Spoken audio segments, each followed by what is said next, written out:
semisal yang memang pengen ketawa-ketawa aja, yang ringan gitu, tapi ada taburan actionnya, kadang bisa emosional, tapi fokus ke slice of life-nya, Body Daddies mungkin pas buat kamu. この番組はご覧のスポンサーの提供でお送りします。 Karena saya Nasan, satu Mayasan Speak. Jadi kali ini aku akan kasih pandanganku untuk anime yang sebenarnya di awal mungkin nggak cuma aku gitu kali ya. Mungkin kamu juga ketika lihat pengumuman pertama kali, ketika lihat key visualnya, ngerasa anjir nih anime plagiat nih, anime ikut-ikut Spy Family nih. Jadi aku datang ke episode pertamanya ini anime dengan sebuah ekspektasi yang rendah, dan dia bisa dibilang agak meremehkan gitu maksudnya. Ini paling cuman riding the wave doang nih. Tapi setelah aku coba ikutin, kok ternyata ya mungkin secara premisnya mirip-mirip, tapi secara eksekusinya punya kualitasnya sendiri. Ketika aku ikutin Body Daddies, ternyata ini seri yang meskipun kelihatannya sama, tapi cukup berbeda dan cukup menyenangkan, cukup menghibur, dan sangat asik buat diikutin tiap episodenya. Mungkin ada di antara kamu yang menghindari anime ini karena ngerasa segitu miripnya sama Spy Family. Semoga konten ini bisa memberi sedikit insight gitu, barangkali kamu mau ngicipin anime satu ini. Mari kita mulai aja, silakan di like, share, subscribe untuk pembahasan kali ini. Jangan lupa di follow Instagram Nasan Speak. Ini pandanganku, gimana pandanganmu?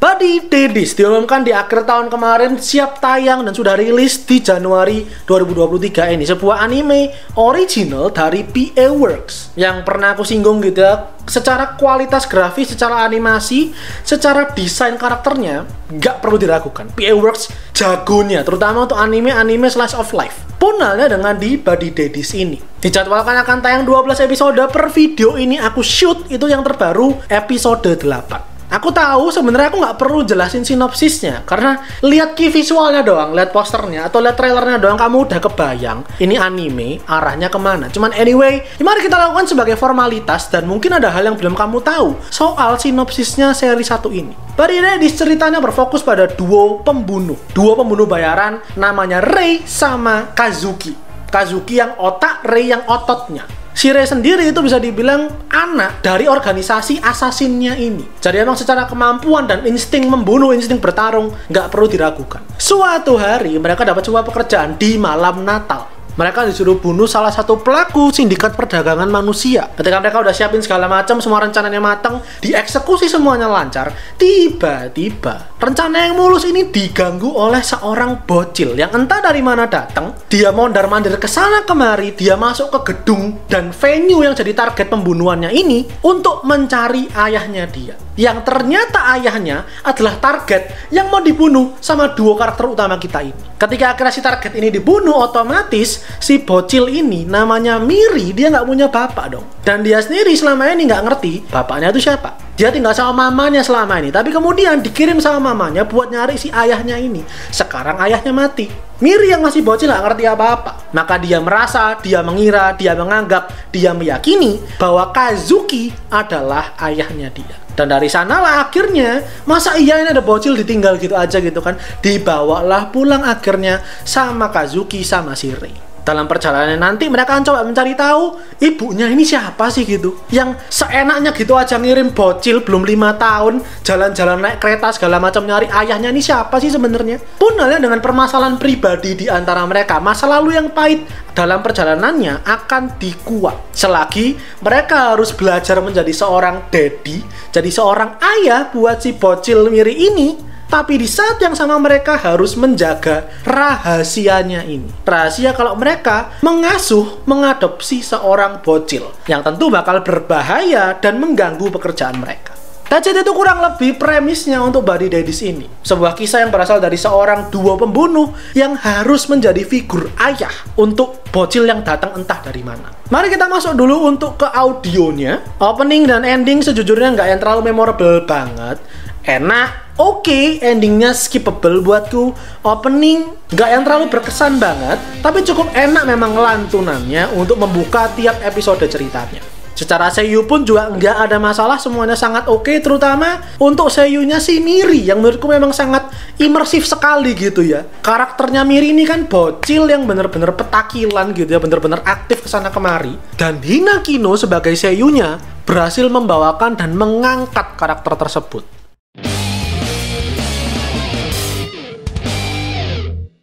Mari aku masuk seperti biasa ke sesi yang terakhir, yaitu apa sih yang menjadi kualitas. Tadi aku bilang gitu beberapa kali, ini anime punya kualitas. Apa sih kualitasnya? Bukan dengan niatan membanding-bandingkan lebih baik lebih buruk dengan Spy Family, tapi ada baiknya supaya lebih gampang gitu ya, supaya kamu lebih gampang memahaminya, ngebayanginnya. 3 kualitas yang akan aku kasih ini akan aku perbandingkan memang dengan Spy Family. Kalau Spy Family seperti ini, kalau Body Daddy seperti ini. Mana yang lebih bagus, mana yang lebih baik, subjektif. Itu pilihan kamu masing-masing. Aku pribadi suka keduanya, dan lagi-lagi aku bilang, sekilas secara premis sangat mirip. Tapi di dalamnya nanti setelah kita ulik, secara eksekusinya beda kok. Oke, mari aku mulai dulu. Kualitas yang pertama, Spy Family itu ceritanya menurutku lingkupnya itu makro, lingkupnya tuh gede.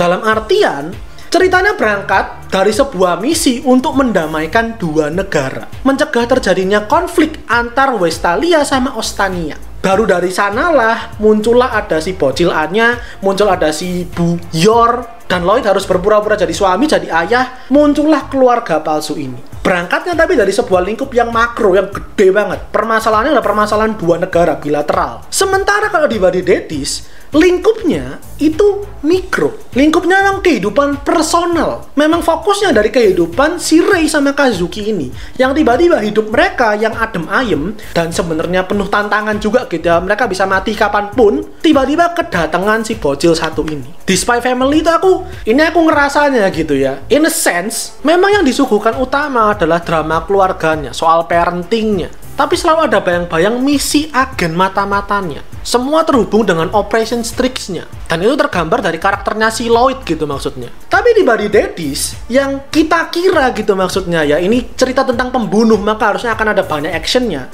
Ternyata sejauh 8 episode ini, actionnya tuh sangat minim. Jadi aku bisa bilang sebenarnya di Body Daddies ini mungkin bisa dibilangnya lebih ditonjolkan itu di drama slice of life-nya. Drama gimana 2 orang pemuda ini yang kehidupannya ngebunuh orang gitu ya, yang nggak pernah kebayang sama sekali jadi bapak, tiba-tiba dihadapin dengan harus ngurusin si bocil satu ini. Prioritas utama di ceritanya adalah bagaimana Kazuki sama Rei itu bisa jadi seorang buddy dan daddy, menjadi seorang teman buat si Miri, menjadi seorang ayah buat si Miri.